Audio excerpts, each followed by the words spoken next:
करते हैं। Draw the graph of y is equal to sin x lie between 0 to 2 pi interval.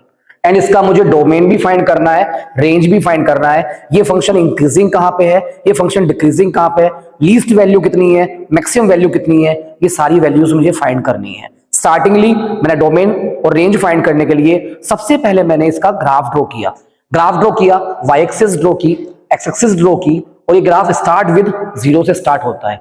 Sign 0 की value we know that 0 होती है and sign π/2 की value 1 होती है। ठीक है, ग्राफ ड्रॉ किया तो ये एक कर्व फंक्शन के रूप में चलता है। जैसे कर्व फंक्शन होता है, साइन कर्व फंक्शन के रूप में चलता है। ये कर्व फंक्शन स्टार्ट हुआ, मिनिमम वैल्यू स्टार्ट किया 0 से, आपका जाता है 2 पाई। 2 पाई मतलब एक टाइम पीरियड इसका फिक्स होता है। हर 2 पाई इंटरवल के बाद में ये अपना नेचर चेंज वैसा का वैसे ही रिपीट करता है। ठीक है, अब इंक्रीजिंग की बात करूं तो 0 से लेकर π/2 तक ये फंक्शन लगातार कॉन्टिन्यूस फ्लो में इंक्रीज करना है। फिर π/2 से लेकर 3π/2 तक, π/2 से लेकर 3π/2 तक ये फंक्शन लगातार डिक्रीज कर रहा है।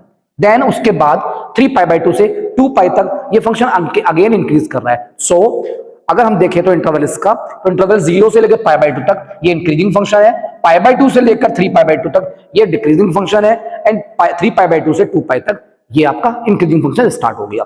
देन डोमेन की बात करें तो डोमेन आपका होता है -∞ से +∞। डोमेन का मीनिंग क्या होता है?